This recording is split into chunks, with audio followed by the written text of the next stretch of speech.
আসসালামু আলাইকুম রহমতুল্লাহি ওয়া বারাকাতুহু। নাহমাদুহু ওয়া নুসাল্লি আলা রাসূলিহিল কারীম, আম্মা বা'দ। ফাআউযু বিল্লাহি মিনাশ শাইতানির রাজীম। ক্বাফ ওয়াল কুরআনিল মাজিদ। সম্মানিত উপস্থিতি, আজকে ইনশাআল্লাহ আমরা সূরা কফের তাফসীর করব। তো এই সূরা কফ মক্কায় অবতীর্ণ হয়েছে। ইবনে আব্বাস রাদিয়াল্লাহু আনহু, কতাদা রাদিয়াল্লাহু আনহু তারা বলেছেন এটা মক্কায় অবতীর্ণ হয়েছে। তো এই সূরা কফে আল্লাহ তাআলা বেশ কয়েকটা ঘটনা উল্লেখ করেছেন, বেশ কয়েকজন নবীর ঘটনা উল্লেখ করেছেন, বেশ কিছু সৎ বান্দাদের ঘটনা উল্লেখ করেছেন। আর বিশেষ করে পরকালীন বিষয়ে আল্লাহ তাআলা এই সূরাতে গুরুত্ব আরোপ করেছেন। তো প্রথম আয়াতে মহান রব্বুল আলামিন বললেন কফ। কফ এটা হুরুফে মুকাত্তাআত, অর্থাৎ বিচ্ছিন্ন অব্যয়, বিচ্ছিন্ন হরফ, যার অর্থ একমাত্র আল্লাহ তাআলা ভালো জানেন। এরপরে বললেন ওয়াল কুরআনিল মাজিদ, সম্মানিত কোরআনের শপথ। তাহলে এখানে আল্লাহ তাআলা শপথ করেছেন কোরআনের নামে, অর্থাৎ আল্লাহ তাআলা যে কোনো কিছুর নামে শপথ করতে পারেন, কিন্তু মাখলুক হিসেবে আমরা শপথ করব একমাত্র আল্লাহ তাআলার নামে। কেননা রাসূল সাল্লাল্লাহু আলাইহি ওয়াসাল্লাম বলেছেন মান হালাফা বিগাইরিল্লাহ ফাকাদ আশরাক, যে ব্যক্তি আল্লাহ ছাড়া অন্যের নামে শপথ করলো সে শিরিক করলো। সুতরাং আল্লাহ ব্যতীত অন্য কোনো ব্যক্তির নামে শপথ করা যাবে না, তবে কোরআনের মাধ্যমে শপথ করা যাবে, কারণ কোরআন হলো কালামুল্লাহ, আল্লাহর সিফাত। এগুলি হলো আল্লাহর বাণী, কোরআনটা হলো আল্লাহর বাণী। তো আমরা মানুষ হিসেবে আমরা আল্লাহ তাআলার যে একটা সিফাত, গুণাগুণ, কথা বলা আল্লাহর একটা বৈশিষ্ট্য, তো এই বৈশিষ্ট্য হিসেবে, সিফাত হিসেবে এর মাধ্যমে শপথ করা যাবে। এরপর আল্লাহ তাআলার যে অন্যান্য সিফাত রয়েছে, ইজ্জত, সম্মান, রহমত, দয়া, অনুকম্পা, এবং আল্লাহ তাআলার যে নামগুলো আপনারা ইতিমধ্যে শিখেছেন, সেই নামের মাধ্যমেও শপথ করা যাবে। যে রহমানের শপথ, এরপর গফফারের শপথ, এই জাতীয় শব্দ বলা যাবে। তো এখানে আল্লাহ তাআলা কোরআনের শপথ করেছেন। আর এই যে কিতাবটা আল্লাহ তাআলা সর্বশেষ নবীর উপর প্রেরণ করেছেন, সেই কিতাবের একটা নামও উল্লেখ করা হয়েছে, বা দুটি নাম উল্লেখ করা হয়েছে এই আয়াতে, যে ওয়াল কুরআনিল মাজিদ, যে সম্মানিত কোরআন, কোরআনের শপথ। তাহলে কোরআন একটা নাম, মাজিদ এটা আরেকটা নাম, তাহলে কোরআনের দুইটা নাম এখানে উল্লেখ করা হয়েছে। কোরআন শব্দটি পবিত্র কোরআনে মোট 70 বার উল্লেখ হয়েছে। কোরআন শব্দটি পবিত্র কোরআনে মোট 70 বার উল্লেখ হয়েছে। তাহলে কোরআন আল্লাহ তাআলার অবতারিত সর্বশেষ আসমানি কিতাব। এই কিতাব, এই শব্দটা কোরআনে সর্বমোট 70 বার উল্লেখ করা হয়েছে। এরপর এই কোরআনের যে সবচেয়ে বেশি যে নামটা উল্লেখ হয়েছে, সেই নামটা হলো আল কিতাব। কিতাব, যালিকাল কিতাবু লা রাইবা ফি। সূরা বাকারা শুরুতে আল্লাহ তাআলা বলেছেন এটা হলো এমন একটা কিতাব যার মধ্যে কোনো সন্দেহ নেই। তো এই যে কিতাব, একটা গ্রন্থ, এই কিতাব শব্দটা এটাও কোরআনের একটা নাম। আর এই নামটা 279 বার উল্লেখ হয়েছে। এই শব্দটা পবিত্র কোরআনে 279 বার উল্লেখ হয়েছে, আল কিতাব শব্দটা। তবে এই কিতাব এখানে যে 279 বার উল্লেখ হয়েছে, সব জায়গায় কোরআন উদ্দেশ্য না, বিভিন্ন জায়গায় অন্যান্য যে আসমানি কিতাব আছে, অন্যান্য তাওরাত, ইনজিল, বিভিন্ন জায়গায় সেগুলোও উদ্দেশ্য। তো তাহলে নামের মধ্যে সবচেয়ে যে নামটা বেশি উল্লেখ হয়েছে কোরআনের নাম হিসেবে, সেটা হলো আল কিতাব। আর কোরআনের মোট কতটি নাম রয়েছে এ ব্যাপারে আলেমগণ ইখতিলাফ করেছেন, দুইটি মতে ইখতিলাফ করেছেন। একটা হলো কিছু কিছু আলেমগণ বলেছেন, মুফাসসিরিনগণ বলেছেন যে কোরআনের 100-র কাছাকাছি নাম রয়েছে, 100টির কাছাকাছি নাম রয়েছে। ফাইরুজ আল আবাদি রাহিমাহুল্লাহ তিনি বলেছেন যে কোরআনের 100-র কাছাকাছি নাম রয়েছে। এরপর তিনি তার কিতাবে এই 100টি নাম থেকে তিনি 93টি নাম উল্লেখ করেছেন। তার ওই কিতাবে তিনি 93টি নাম উল্লেখ করেছেন। তার যে গ্রন্থ বাসাইরু জাবিল তামইজ, বাসাইরু জাবির তামইজ গ্রন্থে তিনি এই পবিত্র কোরআনের 100টির কাছাকাছি নাম বলার পর তিনি 93টি নাম উল্লেখ করেছেন। তো 93টি এটাও 100-র কাছাকাছি। তো এরপর কিছু দ্বিতীয় যে মুফাসসিরিনগণ তাদের মধ্য থেকে কেউ কেউ বলেছেন কোরআনের 55টি নাম রয়েছে। ইমাম সুয়ুতি রাহিমাহুল্লাহ তিনি বলেছেন কোরআনের 55টি নাম রয়েছে। এরপর তিনি এই 55টি নাম উল্লেখ করেছেন। তবে তিনি যে নামগুলো উল্লেখ করেছেন এই নামগুলি অধিকাংশই সিফাতি নাম, অর্থাৎ কোরআনের সিফাত বৈশিষ্ট্য, অর্থাৎ নাম হিসেবে।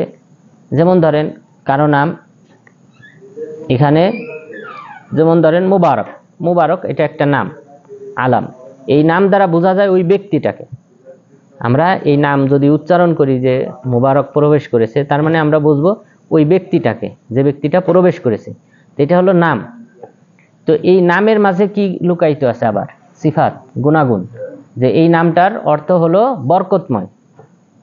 তো এই যে বরকতময় অর্থটা এর মাঝে নিহিত রয়েছে, এটাকে বলা হয় সিফাত। তো এই বরকতময় এই সিফাতটা আবার বিভিন্ন জনের মধ্যেও থাকতে পারে। এই সিফাতটা অন্যান্য ব্যক্তির মাঝেও থাকতে পারে, কিন্তু মুবারক বললে ওই ব্যক্তিটাকেই বোঝায়। কিন্তু ওই সিফাত এর মাঝে যে সিফাত বরকত, এই বরকতটা যদি বলা হয় তাহলে কিন্তু এটা অন্যান্য ব্যক্তির মাঝেও কি আছে? বরকত নিহিত আছে, কল্যাণ নিহিত রয়েছে। তো এই যে সিফাতগুলি, তো সিফাতগুলা কি নয়? নাম নয়। সিফাতগুলাকে কি বলা হয়? সিফাত, গুণাগুণ বলা হয়, এটাকে নাম ধরা হয় না। তো ইমাম সুয়ুতি রাহিমাহুল্লাহ এবং অন্যান্য আলেমগণ যে নামগুলা সাধারণত উল্লেখ করেছেন তার অধিকাংশই সিফাতি নাম তথা গুণাগুণ, কিন্তু মূল নাম যেগুলা, এগুলার সংখ্যা আরো অনেক কম। এই কোরআনে যে সকল নাম উল্লেখ করা হয়েছে অন্যতম হলো যেমন কোরআন, শাহরু রমাদান আল্লাযী উনজিলা ফীহিল কুরআন, রমজান মাস যেই মাসে কোরআনকে অবতীর্ণ করা হয়েছে। তো কোরআন এই নামটা পবিত্র কোরআনে কতবার উল্লেখ হয়েছে? 70 বার। 70 বার। এরপরে কোরআনের অন্যতম একটা নাম হলো আল ফুরকান। এই ফুরকান শব্দ দ্বারা কোরআন উদ্দেশ্য, এই মর্মে পবিত্র কোরআনে মোট 3 জায়গায় উল্লেখ হয়েছে। অর্থাৎ ফুরকান শব্দটা কয়েক জায়গায় ব্যবহার হয়েছে, কিন্তু সব জায়গায় কোরআন উদ্দেশ্য না। 3 জায়গায় কোরআন উদ্দেশ্য, আর বাকি কিছু জায়গায় আছে তাওরাত উদ্দেশ্য। তো এইভাবে ফুরকান এটা হলো কোরআনের অন্যতম একটা নাম। এরপর অন্যতম একটা নাম হলো যে মুসহাফ। মুসহাফ এটাই কিন্তু এখন ব্যবহার করা হয়, এটাই প্রসিদ্ধ যে কোরআনের একটা নাম হলো মুসহাফ। তবে এই মুসহাফ শব্দটা এটা কোরআন দ্বারা সাব্যস্ত নয়, বরং এটা সাহাবাগণ ব্যবহার করেছেন। মুসহাফ শব্দের অর্থ হলো পুস্তক। তো পুস্তক আকারে লেখা হয়েছিল কখন? আবু বকর রাদিয়াল্লাহু আনহুর যুগে প্রথম। আবু বকর রাদিয়াল্লাহু আনহু তিনি প্রথম পুস্তক আকারে কোরআনটাকে লিপিবদ্ধ করেছিলেন, কারণ তিনি আশঙ্কা করতেছিলেন যে সাহাবাগণ যেভাবে মারা যেতেছিল, 70 জন কোরআনের হাফেজ মারা যায় খালিদ বিন ওয়ালিদ রাদিয়াল্লাহু আনহুর নেতৃত্বে মুসাইলামাতুল কাযযাবের বিরুদ্ধে যে যুদ্ধটা হয় সেই ইয়ামামার যুদ্ধে। তো এইভাবে যদি হাফেজরা মারা যায় তাহলে কোরআন কাদের মাধ্যমে হেফাজত হবে? এটা কঠিন হবে হেফাজত করা। তখন হুযায়ফা রাদিয়াল্লাহু আনহু এবং অন্যান্য সাহাবাদের পরামর্শে আবু বকর রাদিয়াল্লাহু আনহু তিনি কোরআনটা লিপিবদ্ধ করলেন। যায়েদ বিন সাবিত রাদিয়াল্লাহু আনহুকে দায়িত্ব দিলেন যে কোরআনটা জমা করতে, কারণ কোরআনটা তখন লেখা ছিল চামড়ায়।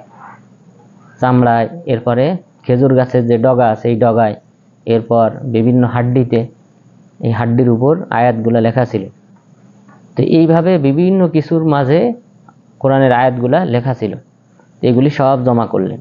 এরপর মুখস্থ যাদের আছে তাদের সাথে মিল করে এইভাবে যায়েদ বিন সাবিত রাদিয়াল্লাহু আনহুর নেতৃত্বে আবু বকর রাদিয়াল্লাহু আনহু প্রথম কোরআনটাকে জমা করেন বই আকারে। তো পুস্তক আকারে যখন জমা করা হয়েছে তখন থেকে এটাকে কি বলা হয়? মুসহাফ। তখন থেকে সাহাবাগণ এটাকে মুসহাফ হিসেবে নামকরণ করেছে।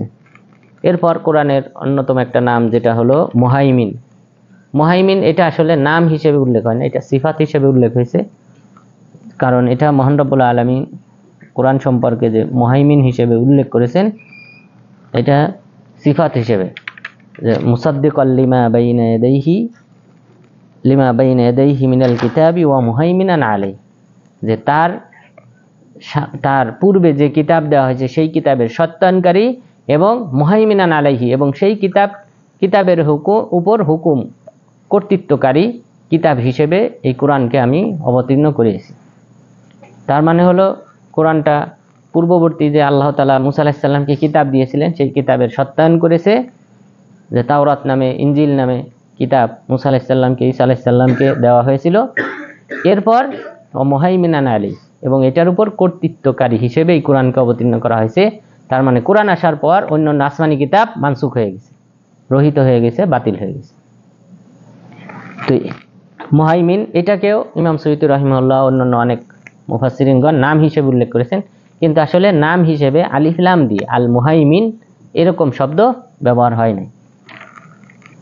এরপর মুবিন, স্পষ্ট কিতাব, এটাও আল্লাহ তাআলা নাম হিসেবে উল্লেখ করেছেন, তাসিন তিলকা আয়াতুল কুরআনি ওয়া কিতাবিম মুবিন, যে আল্লাহ তাআলা এখানে বললেন এটা হলো কোরআনের আয়াত এবং স্পষ্ট কিতাবের আয়াত। মুবিন মানে স্পষ্ট। এরপর মাজিদ যেটা এই যে এখানে উল্লেখ হয়েছে সূরা কফে এবং অন্য আয়াতে উল্লেখ হয়েছে বাল হুয়া কুরআনুম মাজিদ, বরং এটা হলো সম্মানিত কিতাব। এরপর আযীম শব্দটা উল্লেখ হয়েছে এই কোরআনের ক্ষেত্রে, ওয়ালাকাদ আতাইনাকা সাবআম মিনাল মাসানি ওয়াল কুরআনাল আযীম, এটা নাম হিসেবে উল্লেখ হবে, যেহেতু এখানে আলিফ লাম দিয়ে আসছে, যে আমি আপনাকে 7 বার বারবার পঠিত 7টি আয়াত যা বারবার পাঠ করা হয় এটা আপনাকে দান করেছি, এবং ওয়াল কুরআনাল আযীম, মহান কোরআন দান করেছি। এখানে আযীম শব্দটা আলিফ লাম সহকারে আসছে, এটা নাম হিসেবে উল্লেখ হবে। এরপর সিফাত হিসেবে উল্লেখ হয়েছে রহমা, দয়া। এরপর শিফা, মানুষের রোগ ব্যাধি ভালো হয় এই কোরআনের মাধ্যমে, এটা সিফাত হিসেবে উল্লেখ হয়েছে। মহান রব্বুল আলামিন বলেছেন ওয়ানুনাজ্জিলু মিনাল কুরআনি মা হুয়া শিফাউ ওয়া রাহমা লিল মুমিনিন, আমি কিছু কোরআনের আয়াত অবতীর্ণ করেছি যা হলো মানুষের জন্যে, মুমিনদের জন্যে রোগ মুক্তি এবং রহমত স্বরূপ। তাহলে অনেক রোগ ব্যাধি ভালো হয় এই কোরআনের মাধ্যমে।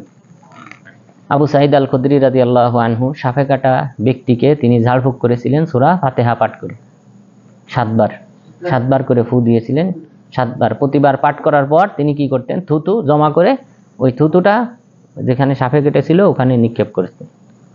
এইভাবে 7 বার কি করেছেন, প্রথমবার সূরা ফাতিহা পাঠ করছেন, থুতু দিয়েছেন, দ্বিতীয়বার পাঠ করেছেন, থুতু দিয়েছেন, এইভাবে 7 বার করার পর ওই লোকটা ভালো হয়ে যায়। তখন তাদের কাছ থেকে বিনিময় স্বরূপ কতটি ছাগল নিয়েছিলেন? 30টি। পরে অন্যান্য সাহাবারা বললেন আমাদেরকেও ভাগ দিতে হবে। বললেন যে না, যতক্ষণ পর্যন্ত না মদিনায় পৌঁছায়। মদিনায় পৌঁছানোর পর রাসূল সাল্লাল্লাহু আলাইহি ওয়াসাল্লামকে বললেন যে আল্লাহ রাসূল এরকম সূরা ফাতিহা পাঠ করে। উনি ছিলেন ওই কওমের মধ্যে, সাহাবাদের মধ্যে সবচেয়ে কম বয়সী, ছোট। তো তিনি কি করেছেন, ঝাড়ফুঁক করে এইভাবে 30টা ছাগল নিয়েছেন ওই কওমের কাছ থেকে। ওই কওমের সর্দার ছিল ওই ব্যক্তি, সাপে কাটা ব্যক্তিটা। পরে রাসূল সাল্লাল্লাহু আলাইহি ওয়াসাল্লামকে বলার পর তিনি তখন বললেন যে তোমার কাছে যদি ছাগল থাকে আমাকেও কি করো, শরীক করো। তো তার মানে এটা হালাল ছিল। তাহলে তাহলে কোরআনের মাধ্যমে কি হয়, রোগ ব্যাধি ভালো হয়। এছাড়াও অন্তরের যে সকল ব্যাধি আছে এগুলি কি হয়, দূর হয়। এরপর শয়তানের কোনো প্রকার আসর থাকলে এগুলা কি হয়, এই কোরআন পাঠের মাধ্যমে ভালো হয়। এরপর কোরআনের একটা নাম হলো আল হাকিম, বিজ্ঞময় কোরআন, ওয়াল কুরআনিল হাকিম, এটা নামের অন্তর্ভুক্ত, যেহেতু আলিফ লাম সহকারে এসেছে। যে কোরআনের শপথ, যে কোরআনটা হলো জ্ঞান বিজ্ঞানে ভরপুর। এরপর আর জিকির, কোরআনকে আল্লাহ তাআলা জিকির হিসেবে উল্লেখ করেছেন, উপদেশমালা হিসেবে উল্লেখ করেছেন। মহান রব্বুল আলামিন বলেছেন সদ ওয়াল কুরআনি যিকির, সদ এবং কোরআনের শপথ, যেটা হলো উপদেশ বিশিষ্ট। তাহলে এটা উপদেশমালা হিসেবে গ্রহণযোগ্য।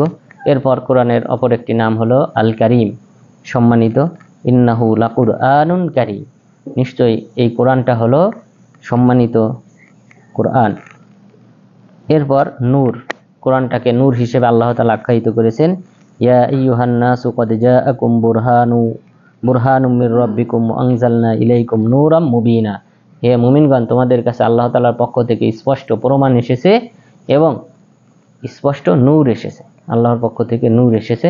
নূর বলতে আলেমগণ ইখতিলাফ করেছেন, কেউ কেউ বলেছেন কোরআন, কেউ কেউ বলেছেন ইসলাম, এরপর কেউ কেউ বলেছেন নবী। তো যাই হোক, সবগুলার উদ্দেশ্য কিন্তু একই, কারণ নবীর মাধ্যমে আমরা দিন পেয়েছি, আর কোরআন আসার মাধ্যমে আমরা দিন পেয়েছি। তো সবগুলোর মূল উদ্দেশ্য একটাই, তাহলে কোরআনকে নূর বলা হয়েছে। এরপর ইমাম সুয়ুতী রাহিমাহুল্লাহ বাকি যে 55টি নাম, এগুলা তিনি একটা একটা করে উল্লেখ করেছেন এবং কোরআনের আয়াত থেকে তিনি ইস্তেমবাদ করেছেন। তো ওই নামগুলা অধিকাংশই সিফাতি নাম, অর্থাৎ কোরআনের নাম নয়, বরং গুণাগুণ হিসেবে বিবেচ্য। তাহলে কোরআনের আমরা নাম জানলাম যে কোরআনের নাম আলেমগণ বলেছেন, কেউ কেউ বলেছেন 100-র কাছাকাছি, আর ইমাম সুয়ুতী রাহিমাহুল্লাহ তিনি বলেছেন 55টি। 100-র কাছাকাছি যারা বলেছেন তাদের মধ্যে অন্যতম হলেন ফাইরুজ আবাদী রাহিমাহুল্লাহ। এরপর মহান রব্বুল আলামিন বললেন, বাল আজিবু আন জাআহুম মুনযিরুম মিনহুম ফাকালাল কাফিরুনা হাযা শাইউন আজীব। তারা আশ্চর্যান্বিত হয়েছে, অবাক হয়েছে যে তাদের নিজেদের মধ্য থেকে একজন সতর্ককারী এসেছে। তাদের নিজেদের মধ্য থেকে, অর্থাৎ রাসূল সাল্লাল্লাহু আলাইহি ওয়াসাল্লাম তাদের মতো একজন মানুষ ছিলেন। তাদের নিজেদের মধ্য থেকে আল্লাহ তাআলা তাকে সতর্ককারী রূপে যে প্রেরণ করেছেন, এই কারণে তারা অবাক হয়েছে, বিস্ময় হয়েছে। ফাকালাল কাফিরুনা হাযা শাইউন আজীব, এটা বিস্ময়কর ব্যাপার যে আমাদের মতো একজন মানুষকে নবী বানানো হয়েছে। অর্থাৎ তাদের দাবি ছিল, কেন তার সাথে ফেরেশতা আসে নাই, অথবা ফেরেশতাকে কেন নবী হিসেবে প্রেরণ করা হয়নি। আল্লাহ তাআলা প্রত্যুত্তরে অন্যান্য সূরাতে বলেছেন, যদি আমি ফেরেশতা হিসেবে পাঠাইতাম তাদের মাঝে, তাহলে তারা যদি এখানে নিরাপদে চলাফেরা করতে পারতো, তাহলে ফেরেশতাকেই পাঠাইতাম। তার মানে বোঝা যায় যে নবী মানুষ হিসেবে তিনি যতটুকু ধৈর্যশীল, এই ধৈর্যের পরিচয় কিন্তু ফেরেশতারা দিতেন না। যে ফেরেশতারা যদি কেউ নবীকে যেভাবে তারা গালিগালাজ করেছে, জাদুকর বলেছে, মিথ্যুক বলেছে, এরপর কবি বলেছে, তো এইভাবে যে তারা বিভিন্ন অপবাদ দিয়েছে, কোনো কোনো সময় তাকে তারা হেয় প্রতিপন্ন করেছে এবং তাকে লাঞ্ছিত করেছে, কাবা ঘরে তার মাথার উপর নাড়ি ভুড়ি চাপিয়ে দিয়েছে। তো ফেরেশতার উপর যদি তারা এইসব নির্যাতন করতে চাইতো, ফেরেশতা কি মেনে নিতেন? আল্লাহ তাআলা বললেন, নিরাপদে যদি তারা চলাফেরা করতে সক্ষম হতো, তাহলে আমি ফেরেশতাকেই পাঠাই। এটা মানুষের জন্য কল্যাণকর যে নিজেদের মধ্য থেকে আল্লাহ তাআলা একজন ব্যক্তিকে চয়ন করেছে নবী হিসেবে সতর্ককারী রূপে। যদি ফেরেশতাকে চয়ন করতেন, ফেরেশতা এই সকল লাঞ্ছনা অপমাননা সহ্য করতেন না, ধ্বংস করে দিতেন। তো এই হিকমার কারণে আল্লাহ তাআলা মানুষের মধ্য থেকেই নবী চয়ন করেছেন। ফাকালাল কাফিরুনা হাযা শাইউন আজীব, এটা হলো একটা বিস্ময়কর ব্যাপার যে আমাদের মতো একজন মানুষকে আল্লাহ নবী হিসেবে প্রেরণ করেছেন। এরপর আইদা মিতনা ওয়া কুন্না তুরাবান যালিকা রাজউন বাঈদ, এরপর তারা বলতেছে যখন আমরা মারা যাব, কারণ এই কোরআনেই তো পরকালের বিষয়ে বেশি গুরুত্ব আরোপ করা হয়েছে। পরকালে পুনরুত্থান হবে, পুনরুত্থানের সাথেই কিন্তু আমাদের ঈমান আমল সবকিছু বিজড়িত। পরকালের যদি কেউ বিশ্বাস না করে, সে কেন এখানে আমল করবে, কেন সালাত আদায় করবে, জাকাত প্রদান করবে, যদি পরকালই না থাকে? এই কারণে আল্লাহ তাআলা পরকালীন জীবনের প্রতি বারবার গুরুত্ব আরোপ করেছেন। পরকালীন জীবনে কি ঘটবে, জান্নাত জাহান্নাম, ফেরেশতাদের শাস্তি প্রদান, ফেরেশতারা আমাদের আমলনামা লিপিবদ্ধ করতেছে এবং দুইজন ফেরেশতা আমাদের সর্বদা সাথে আছে। কোনো একটা কথা আমরা উচ্চারণ করলে সেটা তারা লিপিবদ্ধ করে রাখেন। তো এই যে পরকালীন বিষয়ে, গায়েবী বিষয়ে আল্লাহ তাআলা বেশি গুরুত্ব আরোপ করেছেন, যেন মানুষ এর প্রতি ঈমান আনয়ন করার মাধ্যমে মানুষ পৃথিবীতে কি করে, এক আল্লাহর উপাসনা করে। তো কিন্তু মক্কার কুরাইশরা তারা ছিল বিপরীত। তারা সবচেয়ে বেশি যে বিষয়টাকে অস্বীকার করত, সেটা হলো পরকালীন জীবনকে, পরকালে পুনরুত্থান করা হবে, এটাকে তারা অস্বীকার করত। তো তারা এখানে বলতেছে এই পরকালীন বিষয়ে, আইদা মিতনা ওয়া কুন্না তুরাবা যালিকা রাজউন বাঈদ, যখন আমরা মারা যাব এবং মৃত্তিকায় পরিণত হব, মাটিতে মিশে যাব, এরপরেও কি আমাদেরকে পুনরুত্থান ঘটানো হবে? যালিকা রাজউন বাঈদ, এটা হলো দূরবর্তী বিষয়। এটা আমাদের কখনোই সম্ভব না যে আমাদেরকে পুনরায় পুনরুত্থান ঘটানো হবে মাটির সাথে মিশে যাওয়ার পর, এটা কোনো ক্রমেই সম্ভব না। তারা এটাই বলল। আল্লাহ তাআলা প্রত্যুত্তরে কি বললেন? কদ আলিমনা মা তানকুসুল আরদু মিনহুম ওয়া ইনদানা কিতাবুন হাফিজ। আল্লাহ তাআলা তাদের প্রত্যুত্তরে বললেন, কদ আলিমনা মা তানকুসু আরদ মিনহুম, যে আমি জানি তাদের মধ্য থেকে কাকে পৃথিবী মৃত্যুবরণ করায় বা পৃথিবী ছেড়ে তাদের মধ্য থেকে কে চলে যায়, তাদের মধ্য থেকে কে মৃত্যুবরণ করে এই পৃথিবী থেকে, এটা আমি জানি। অর্থাৎ যারা এই পৃথিবী থেকে মারা যায় তাদের সম্পর্কে আমি অবহিত আছি। ওয়া ইনদানা কিতাবুন হাফিজ, এবং আমার কাছে কিতাব রয়েছে তাদের আমলনামা সব কিছু সংরক্ষণ করার জন্য। তাহলে এই মানুষের আমলনামা সব কিছু আল্লাহ তাআলা লিপিবদ্ধ করে রেখেছেন ফেরেশতাদের মাধ্যমে, এবং যারা মারা যায় তাদের কোন অংশটা কমতি হয়, ঘাটতি হয় এই পৃথিবীতে, সেটা আমি ভালো করেই জানি। এখানে আল্লাহ তাআলা বুঝাইতে চাইলেন যে তারা মাটিতে যদি মিশেও যায় তবু আমি উঠাইতে সক্ষম। আমি জানি যে তাদের কি কি ঘাটতি হয় পৃথিবী থেকে, কি কমতি হয়, সেটা সম্পর্কে আমার সম্যক অবগতি, সম্যক জ্ঞান আছে। তো রাসূল সাল্লাল্লাহু আলাইহি ওয়াসাল্লাম বলেছেন, ইন্না ফিল ইনসানি আযমা লা তাকুলহুল আরদু আবাদা ওয়া ইউরকাবু আলাইহি ইয়াউমাল কিয়ামা। নিশ্চয় মানুষের শরীরে এমন একটা হাড্ডি আছে যেই হাড্ডিটা জমিন কখনোই ভস্য করতে পারে না, এবং এই হাড্ডির উপরই তাকে কিয়ামত দিবসে পুনরুত্থান ঘটানো হবে। তাহলে এই আয়াতে আল্লাহ তাআলা বললেন, জমিন থেকে কতটুকু অংশ কমে যায় তাদের, সেটা আমি ভালো করে জানি। অর্থাৎ মানুষের যে হাড্ডি, তারপর শরীরের রক্ত, মাংস ইত্যাদি না হয় মাটিতে মিশে যায় এক সময়, এবং চুল, এগুলিও হয়তো এক সময় মিশে যায়, কিন্তু কতটুক পরিমাণ মিশে যায়, কতটুক পরিমাণ বাকি থাকে, এটা আমার জানা আছে। রাসূল সাল্লাল্লাহু আলাইহি ওয়াসাল্লাম বললেন, মানুষের একটা হাড্ডি রয়েছে যেই হাড্ডিটা কখনোই পৃথিবী ভস্য করতে পারে না, এবং সেই হাড্ডির উপর পুনরুত্থান ঘটানো হবে। সাহাবাগণ জিজ্ঞাসা করলেন, ওয়া আইয়ু আযমিন হুয়া, হে আল্লাহর রাসূল, সেই হাড্ডিটা কি? তখন তিনি বললেন, এই হাড্ডিটা হলো আজবুজ জানাব। আজবুজ জানাব বলা হয় যে মেরুদণ্ডের সর্বশেষ যে সূক্ষ্ম হাড্ডিটা আছে সেই হাড্ডিটাকে বলা হয় আজবুজ জানাব। অর্থাৎ আমাদের জানাব মানে মেরুদণ্ড, এই মেরুদণ্ডের সর্বশেষ লাস্টে যে সূক্ষ্ম ছোট হাড্ডিটা রয়েছে, সেই হাড্ডিটা কখনো কি হয় না, জমিন ভস্য করতে পারে না, নষ্ট করতে পারে না, আর এই সূক্ষ্ম হাড্ডির উপরই তাদের সবার পুনরুত্থান ঘটানো হবে। তাহলে মহান রব্বুল আলামিন এই মক্কার কুরাইশদের প্রতি উত্তরে বললেন, আর রাসূল সাল্লাল্লাহু আলাইহি ওয়াসাল্লাম, এটা সহিহ বুখারী মুসলিমের হাদিস, এই হাদিসে যে সমাধান উল্লেখ করেছেন যে কিভাবে মানুষকে পুনরুত্থান ঘটানো হবে, সেটা হলো একটা সূক্ষ্ম হাড্ডির উপর ভিত্তি করে তাদের সবাইকে পুনরুত্থান ঘটানো হবে। এরপর আল্লাহ তাআলা বললেন, বাল কাযযাবু বিল হাক্কি লাম্মা জাআহুম, বরং তারা সত্য আসার পর তারা মিথ্যা প্রতিপন্ন করে, সত্যকে তারা গ্রহণ করে নাই। অর্থাৎ এই কোরআনে পরকালে জীবন সম্পর্কে যে দিক নির্দেশনা উল্লেখ করা হয়েছে, সংবাদ দেওয়া হয়েছে, সেগুলি তারা মিথ্যা প্রতিপন্ন করে, তারা বিশ্বাস স্থাপন করে না।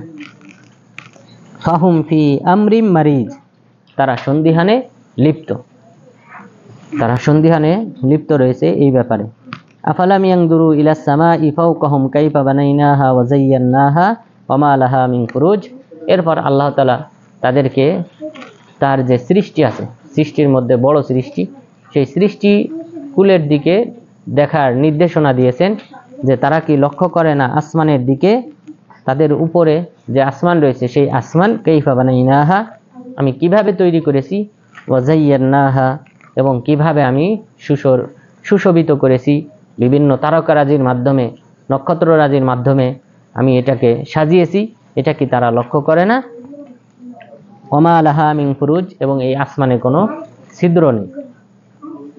ছিদ্র, এই বায়ুমণ্ডলে যদি ছিদ্র ধরা পড়ে, বায়ুমণ্ডলে যদি ছিদ্র ধরা পড়ে, তো তাহলে কি সমস্যা হবে পৃথিবীবাসীর? এই সূর্যের যে রঞ্জন রশ্মি আছে, এক্স রশ্মি আছে, এই যে এক্সরে করা হয়, যে আলো এক্সরে, আপনার এটা কিন্তু আলোর মাধ্যমে তারা আমাদের বডির ভিতরে কি আছে সেটা দেখে। এই যে পাওয়ারফুল একটা আলো এক্সরে, এটা কিন্তু আসলে মানুষ জাতির জন্য, শুধু মানুষ জাতি না, পুরা সকল জীব জাতির জন্য জীবজন্তুর জন্য, সবার জন্য এটা হলো ক্ষতিকর।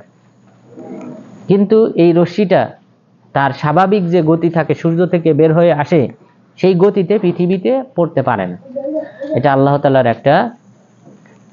একটা বিশাল একটা নিয়ামত। ওয়াসাকফিল মারফু, সুউচ্চ ছাদের শপথ, অর্থাৎ আমাদের মাথার উপর ছাদ আছে, যেটা এই সকল বিভিন্ন যে সকল ক্ষতিকর রশ্মি আছে, আলোক রশ্মি আছে, সেগুলিকে বাধা প্রদান করে। এখানে এসে এই আলোক রশ্মি ওজোন স্তর আছে, যেখানে অক্সিজেনের পরিমাণ বেশি গাদাগাদি করে আছে, তো ওখানে আসার পর এটা কি হয়, খণ্ড বিখণ্ডিত হয়ে যায়। খণ্ড বিখণ্ডিত হয়ে যেটুক মানব জাতির জন্য, পৃথিবীবাসীর জন্য কল্যাণকর, সেটাই কি হয়, পৃথিবীতে আসে। যদি সরাসরি আসতে পারতো তাহলে মানব কোষ, জীবকোষকে ধ্বংস করে ফেলত। আল্লাহ তাআলা এখানে বললেন ওয়ামা লাহা মিন ফুরুজ, এখানে কোনো ছিদ্র নাই। যদি ছিদ্র থাকতো তাহলে ওই সকল আলোক রশ্মি এবং অন্যান্য ক্ষতিকর বস্তু এখানে সরাসরি পতিত হতো এবং এর ফলে এই পৃথিবীর জীবকোষ এখানে ধ্বংস হয়ে যেত। সুতরাং এগুলি হলো এই আসমান দেখার কথা বলেছেন আল্লাহ তাআলা। যারা পরকালকে অস্বীকার করে তাদেরকে আসমান দেখতে বলেছেন। এবং এখানে যে সৃষ্টি করেছেন ওয়াল আরদা মাদাদনাহা ওয়ালকাইনা ফিহা রাওয়াসিয়া, এবং আমি জমিনকে প্রশস্ত করেছি, ওয়ালকাইনা ফিহা রাওয়াসিয়া, এখানে আমি অসংখ্য অগণিত পাহাড় পর্বত স্থাপন করেছি, ওয়াম্বাতনা ফিহা মিন কুল্লি জাওজিম বাহিজ, এবং এখানে আমি সৃষ্টি করেছি সুশোভিত উদ্ভিদ, যে সকল মানুষের নয়ন কাড়ে এমন উদ্ভিদ আমি এখানে সৃষ্টি করেছি। তাবসিরাতাও ওয়া যিকরা লিকুল্লি আবদিন মুনিব, প্রত্যেক আল্লাহওয়ালা বান্দাদের জন্য জ্ঞান স্বরূপ এবং উপদেশ স্বরূপ আমি এই আসমানকে আমি সুশোভিত করেছি, জমিনকে আমি প্রশস্ত করেছি, এবং এখানে বিভিন্ন ধরনের উদ্ভিদ সৃষ্টি করেছি। তাহলে এটা মানুষের জন্য এটা শিক্ষণীয় বিষয় হিসেবে আল্লাহ তাআলা সৃষ্টি করেছেন এবং উপদেশ গ্রহণ করার জন্য সৃষ্টি করেছেন। যে এত সুন্দর পৃথিবী আল্লাহ তাআলা কোনো প্রকার উদ্দেশ্য ছাড়াই কি সৃষ্টি করেছেন? না। এই পৃথিবীর যে বয়স, আমাদের যে সকল গ্রহ আছে, মঙ্গল গ্রহ, বুধ গ্রহ, বৃহস্পতি গ্রহ, শুক্র গ্রহ, এই সকল গ্রহগুলাও এই পৃথিবীর সমান বয়সী, কিন্তু সেখানে কিন্তু কোনো জীবজন্তু নেই, সেখানে কোনো গাছপালা, তরুলতা, এরপর পানি, এগুলা কোনো কিছু নেই। তো কেন নাই? কারণ আল্লাহ তাআলা চেয়েছেন মানুষকে পাঠাবেন, জিন জাতিকে পাঠাবেন এই পৃথিবীতে। এই কারণে এই পৃথিবীর যা কিছু প্রয়োজন এই মানুষের খাদ্য তৈরির জন্য, সেই ব্যবস্থাপনা আল্লাহ তাআলা কি করেছেন, বরং দুই দিনে কি করেছেন, খাদ্য তৈরি করেছেন এই পৃথিবীতে। তার মানে মোট কত দিনে আল্লাহ তাআলা আসমান জমিন সৃষ্টি করেছেন?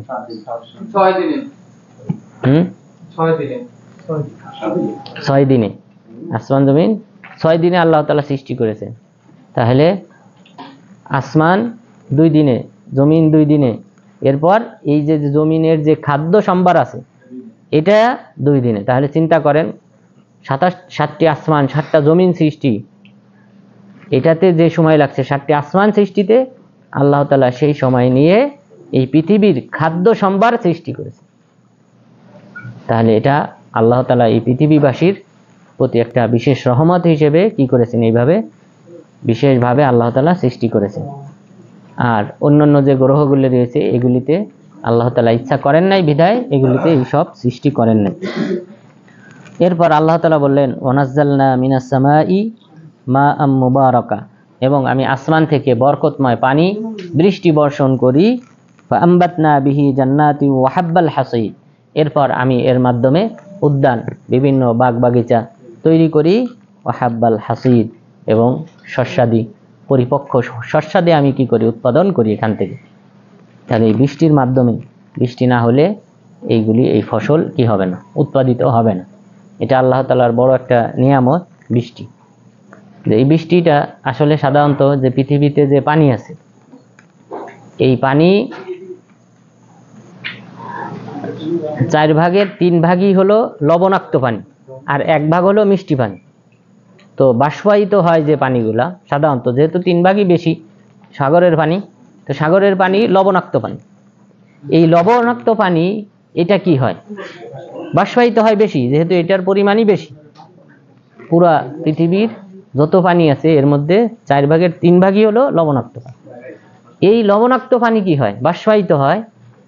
সেই বাষ্পায়িত পানিটা যখন বৃষ্টি আকারে আসে তখন মিষ্টি পানি হিসেবে ফিরে আসে। এটা আল্লাহ তাআলার একটা বিশেষ নিয়ম। এই লবণাক্ত পানি যদি বৃষ্টি হতো, লবণাক্ত পানি, আপনার কোনো ফসল কি টিকে থাকতো? টিকে থাকতো না। আমরা যে সকল ফসল উৎপাদন করি, ধান বলেন, গম বলেন, আমাদের যে সকল প্রধান খাবার শস্য, অন্যান্য যে ফসল আছে, এগুলি কোনোটাই লবণাক্ত পানিতে কি হয় না, উৎপাদিত হয় না, মিষ্টি পানিতে উৎপাদিত হয়।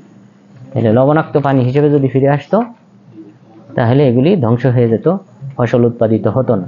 আল্লাহ তাআলা বললেন, ওয়ানাজ্জালনা মিনাস সামাই মাআম মুবারাকা, আমি বরকতময় পানি অবতীর্ণ করি, এরপর বাগবাগিচা তৈরি করি এবং পরিপক্ক ফসল উৎপাদন করি।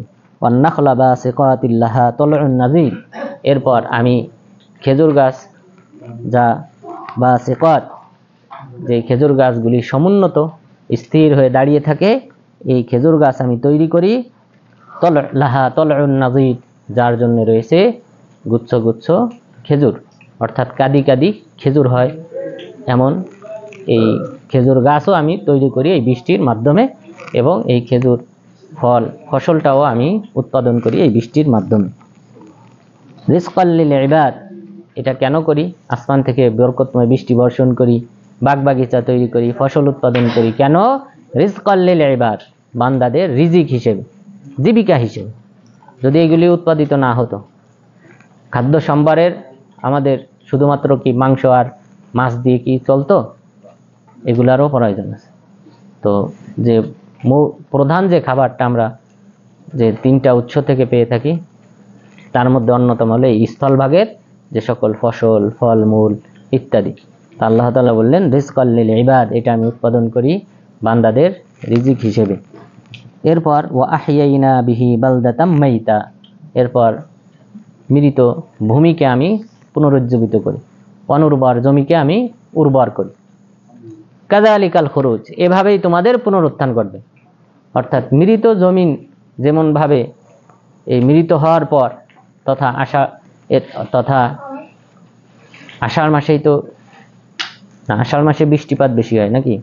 আমাদের চৈত্র মাসে, আমাদের দেশে চৈত্র মাসে কি হয়, উত্তপ্ত থাকে, জমিন ফেটে যায়, সেখানে মৃত জমিন, এখানে যদি কেউ ফসল ফলায়, ফসল উৎপাদিত হবে? হবে না। আল্লাহ তাআলা বললেন, এই জমিনটা যেমন মৃত, অনুর্বর,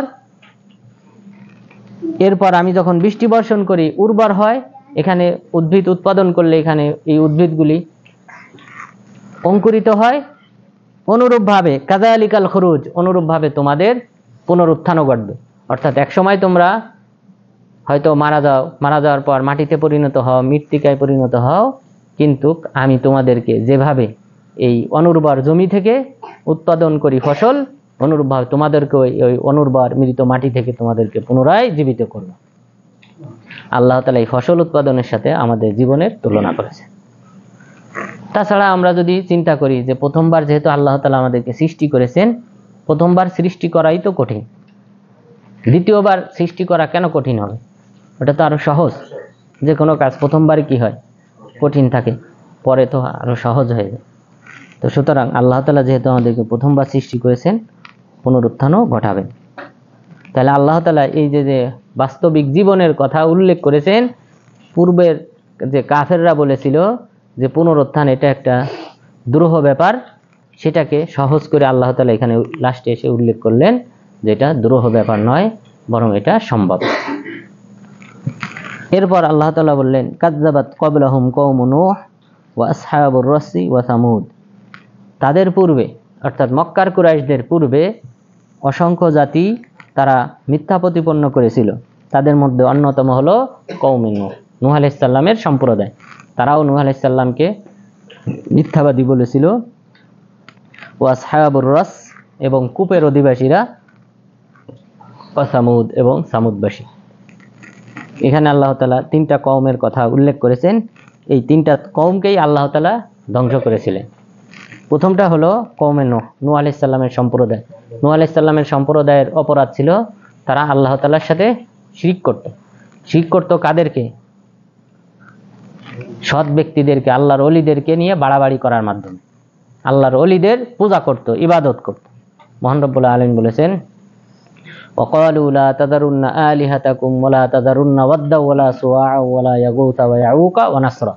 তারা বলল, নূহ আলাইহিস সালামের সম্প্রদায়ের লোকজন তারা বলল, তোমরা তোমাদের এই দেবদেবীকে পরিহার করো না, তোমরা পরিহার করো না ওয়াত, সুয়া, ইয়াগুস, ইয়াউক, নাসর নামক এই 5টি মূর্তিকে। এই 5টি মূর্তি মূলত 5 জন আল্লাহর ওলির নামে গঠিত হয়েছে। এই নূহ আলাইহিস সালামের সম্প্রদায় প্রথম পৃথিবীতে শিরক করে। এর আগে ইবনে আব্বাস রাদিয়াল্লাহু আনহু বলেছেন 10 শতাব্দী পর্যন্ত কোনো ব্যক্তি পৃথিবীতে শিরক করেনি। অর্থাৎ আদম আলাইহিস সালাম থেকে নিয়ে 1000 বছর পর্যন্ত পৃথিবীতে কেউ শিরক করেনি। শিরক হয়েছে কখন উৎপত্তি? এই নূহ আলাইহিস সালামের এই সম্প্রদায়, এই যে 5 জন ব্যক্তির নাম উল্লেখ করা হলো, এরা সবাই ছিলেন সৎ ব্যক্তি, আল্লাহর ওলি। তো এই সৎ ব্যক্তিদেরকে এরা যখন মারা যায়, মারা যাওয়ার পর শয়তান মানুষের রূপ নিয়ে এসে তাদেরকে বলে যে এরা সৎ মানুষ ছিল, এরা যে সকল জায়গায় বসতো, বৈঠক করত, মানুষকে তালিম দিত, সেই সকল স্থানে তোমরা তাদের মূর্তি তৈরি করো, ছবি তৈরি করো, তোমরা তাদেরকে দেখলে তোমাদেরও ভালো কথা, ভালো কাজ ইত্যাদি মনে পড়ে, শয়তানের ওয়াসওয়াসা। তখন এই সম্প্রদায়ের লোকজন মূর্তি তৈরি করলো, তারা যে সকল জায়গায় বসতো, বৈঠক করত, সেই সকল জায়গায়। এরা যখন মারা গেল, এই সম্প্রদায়ের লোকজন, শয়তান দ্বিতীয়বার আবার আসলো। আসার পর এদেরকে বলল, তোমাদের পূর্বপুরুষ এদের মূর্তি তৈরি করেছিল এদের ইবাদত করার জন্য। তখন থেকে এই সম্প্রদায়ের লোকজন এই 5টি মূর্তির, এই 5 জন সৎ ব্যক্তির এই মূর্তির উপাসনা শুরু করলো। এইভাবে শিরক শুরু হয়। আল্লাহ তাআলা নূহ আলাইহিস সালামকে পাঠালেন, তিনি কত বছর দাওয়াতি কাজ করলেন? 950 বছর। চিন্তা করেন, 950 বছর পর্যন্ত তিনি দাওয়াতি কাজ করলেন এই সম্প্রদায়ের মাঝে, যে তোমরা শিরক ছাড়ো। দাওয়াতি কাজ তো এটাই, শিরক ছাড়ো, এক আল্লাহর ইবাদত ধরো, এটাই ছিল তাদের একমাত্র দাওয়াত। এই উসুল তারা মানে নাই, এমনকি নূহ আলাইহিস সালামের ছেলে সেও মানে নাই। মাত্র বলা হয় যে 80 জন কি হয়েছিল, ব্যক্তি হিদায়াত পেয়েছিল, মাত্র 80 জন। তাহলে এই যে মাত্র এই অল্প কয়েকজন, হাতে গোনা কয়েকজন ব্যক্তি হিদায়াত পেল, 980 বছর, 950 বছর দাওয়াতি কাজ করার পর, এরপর আল্লাহ তাআলা যখন তারা নূহ আলাইহিস সালামকে ঠাট্টা বিদ্রুপ করত, এবং যখন তিনি দেখলেন যে এদের মাঝে কোনো কল্যাণ নেই, তখন তিনি বদদোয়া করলেন, এদের বিরুদ্ধে বদদোয়া করলেন। আল্লাহ তাআলা তাকে প্রতিশ্রুতি দিলেন, তার দোয়া কবুল করলেন, বন্যা দিয়ে তাদেরকে ধ্বংস করলেন। আর বন্যা দিয়ে যে ধ্বংস করা হয়েছিল নূহ আলাইহিস সালামের সম্প্রদায়, তারা ছিল বর্তমান যে ইরাকের মৌসেল শহরে, অর্থাৎ কুফার নিকটবর্তী স্থানে এখানে ছিলেন। এখান থেকে তিনি রওনা দেন, এখানে যখন পানিতে প্লাবিত হয় তখন এখান থেকে তিনি রওনা দিয়ে বর্তমান যে তুরস্ক, এই তুরস্কের জুদি নামক পর্বতে, সেখানে গিয়ে তিনি প্রথম অবতীর্ণ করেন। ওয়াস্তাওয়াত আলাল জুদি, নূহ আলাইহিস সালামের নৌকাটা থেমে যায় জুদি পর্বতে, তো এটা বর্তমান তুরস্কে। তো তাহলে নূহ আলাইহিস সালামের সম্প্রদায়কে আল্লাহ তাআলা ধ্বংস করলেন। ওয়া আসহাবুর রস, রস বলা হয় কূপ, রস শব্দের অর্থ হলো বিইর, বিইর কূপ। এই কূপের অধিবাসীদেরকে ধ্বংস করা হয়েছে। কূপের অধিবাসী বলতে কাদেরকে বোঝানো হয়েছে, এই মর্মে মুফাসসিরিনগণ ইখতিলাফ করেছেন যে আসলে প্রকৃতপক্ষে এই রস সম্প্রদায়, কূপের অধিবাসীরা তারা কোথায় বসবাস করত, এই মর্মে ইখতিলাফ হয়েছে। ইবনে আব্বাস রাদিয়াল্লাহু আনহু তিনি বলেছেন, এই সম্প্রদায় তাদের অবস্থান ছিল বর্তমান যে আজারবাইজান, এই আজারবাইজানে এখানে একটা কূপ ছিল, সেই কূপে তারা তাদের নবীকে হত্যা করে এখানে দাফন করে। এই কারণে তাদেরকে বলা হয়েছে আসহাবুর রস, কূপের অধিবাসী, যেখানে তারা তাদের নবীকে হত্যা করে দাফন করেছিল। আলী বিন আবি তালেব রাদিয়াল্লাহু আনহু তিনি বলেছেন, তারা মূর্তির পূজা করত, যেই মূর্তিটা ছিল প্রকৃতপক্ষে একটা সাজারাতু সনুবার, সনুবার নামক একটা বৃক্ষের তারা পূজা করত, অর্থাৎ কাঁটাযুক্ত একটা গাছ, কাঁটাযুক্ত একটা গাছ, সেই গাছের তারা পূজা করত। পূজা করার পর এই নবী কি করলেন, এই বৃক্ষের বিরুদ্ধে বদদোয়া করলেন। বদদোয়া করলাম সালেহ আলাইহিস সালামের সম্প্রদায়, সালেহ আলাইহিস সালামের সম্প্রদায়, এদেরকে সামুদ জাতি বলা হয়। এবং মাদায়েনে সালেহ আপনারা জানেন সৌদি আরবের উলা যে ডিস্ট্রিক্ট আছে এই ডিস্ট্রিক্টের অন্তর্ভুক্ত এই মাদায়েনে সালেহ, বর্তমান যেটা প্রসিদ্ধ। এখানেই আল্লাহ তাআলা সালেহ আলাইহিস সালামকে পাঠিয়েছিলেন। তার সম্প্রদায়ের লোকদেরকে একটা পরীক্ষা নিয়েছিলেন উটনির মাধ্যমে। তখন তাদের মধ্যে 12 জন ব্যক্তি উটনিটাকে হত্যা করে, যেটা আল্লাহ তাআলা মুজিজা হিসেবে দিয়েছিলেন। উটনিকে হত্যা করার পর আল্লাহ তাআলা তাদের সবাইকে ধ্বংস করেন। ওয়া ফিরআউন ওয়া ইখওয়ানুল লূত, এবং আমি ধ্বংস করেছিলাম কাদেরকে, আদ জাতিকে। আদ জাতিদের মাঝে আল্লাহ তাআলা হুদ আলাইহিস সালামকে পাঠিয়েছিলেন, তার সম্প্রদায়কে আল্লাহ তাআলা ধ্বংস করেছিলেন। ওয়া ফিরআউন, ফিরআউনকে যেখানে আল্লাহ তাআলা মূসা আলাইহিস সালামকে পাঠিয়েছিলেন। ওয়া ইখওয়ানুল লূত, লূত আলাইহিস সালামের সম্প্রদায়, এদেরকে আল্লাহ তাআলা ধ্বংস করেছিলেন। লূত আলাইহিস সালামের সম্প্রদায়, তারা ফিলিস্তিনে ছিলেন। বর্তমান ফিলিস্তিনে ডেড সি যেটা আছে, ডেড সি মৃত সাগর, এখানেই তাদের অবস্থান ছিল। এবং এদেরকে আল্লাহ, বর্তমান জর্ডানে আছে, আগেকার ফিলিস্তিন হিসেবে পরিচিত ছিল। তো এখানে কি করা হয়, এদেরকে জিবরিল আলাইহিস সালাম তার পাখার মাধ্যমে এই পুরা জমিনটা, এদের বসবাসের স্থানটাকে উপরে উঠিয়ে নিয়ে এরপরে উল্টায়ে এদেরকে হত্যা করেন। এই কারণে আলেমগান বলেছেন, যদি কোনো ব্যক্তি কোনো পুরুষের সাথে এলাওয়াতা করে তাহলে তাকেও উপর থেকে, পাহাড় থেকে, উঁচু কোনো স্থান থেকে নিচে ফেলে তাকে হত্যা করতে হবে, এটাই হবে তাদের শাস্তি। তাহলে লূত আলাইহিস সালামের সম্প্রদায়, লূত আলাইহিস সালাম আসলে ইব্রাহিম আলাইহিস সালামের কি হন, ভাতিজা, আপন ভাইয়ের ছেলে, ইব্রাহিম আলাইহিস সালামের আপন ভাইয়ের ছেলে। তিনিই একমাত্র ব্যক্তি যিনি ঈমান এনেছিলেন ইরাকের বাবেল শহরে থাকা অবস্থায়। ইব্রাহিম আলাইহিস সালাম যখন ইরাকের বাবেল শহরে ছিলেন, যখন তাকে আগুনে পোড়ানো হয়, ওই সময় ঈমান আনেন তার এই ভাতিজা। সেই ভাতিজাকে নিয়ে এবং তার ভাতিজা এবং ফ্যামিলিকে নিয়ে তিনি কি করেন, রওনা দেন, এবং রওনা দিয়ে ফিলিস্তিনে অবস্থান করেন। তারা দুইজন পাশাপাশি ছিলেন, ইব্রাহিম আলাইহিস সালাম এবং লূত আলাইহিস সালাম। আল্লাহ তাআলা পরবর্তীতে লূত আলাইহিস সালামকেও নবুয়ত দান করেন, অর্থাৎ ইব্রাহিম আলাইহিস সালামের উপস্থিতিতে লূত আলাইহিস সালামকেও নবুয়ত দেওয়া হয়। অর্থাৎ একই টাইমে অনেকজন নবী ছিলেন। এরপর ইসমাঈল আলাইহিস সালাম, ইসহাক আলাইহিস সালাম, তারাও নবী হন। তো এইভাবে আল্লাহ তাআলা লূত আলাইহিস সালামের কথা বলেছেন। এরপর পরবর্তী যে সম্প্রদায়, তাহলে এখানে মোট 6টি সম্প্রদায়ের কথা ইতিমধ্যে উল্লেখ করা হয়েছে।